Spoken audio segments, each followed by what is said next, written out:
মৃত্যুকে যে বোঝে, মৃত্যুর ফিকির যে করে, আখেরাতকে যে চেনে, কবরকে যে চিনে, আখেরাতের জিন্দেগি যে বুঝে, আল্লাহর কসম সে বুদ্ধিমান।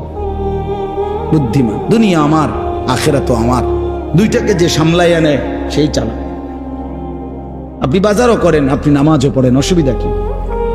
আপনি সংসারও করেন, হালালও রোজগার করেন, অসুবিধা কি? ইসলাম তো, ইসলাম মানা মানে তো বউ ছেড়ে দেওয়া নাকি? ইসলাম মানা তো সন্তানাদি ছেড়ে দেওয়া নাকি? আল্লাহকে মানা মানে তো বাজার ব্যবসা লেনদেন সব বন্ধ করিয়া আফ্রিকার জঙ্গলে গিয়া বসে যাওয়া নাকি? তো কি, কোনটা বলতে মানা করছে? কিছুই তো নিষেধ করে নাই, শুধু আল্লাহকে ভুলতে নিষেধ করছে, আল্লাহর হুকুম ভুলতে নিষেধ করছে, আখেরাত ভুলতে নিষেধ করছে।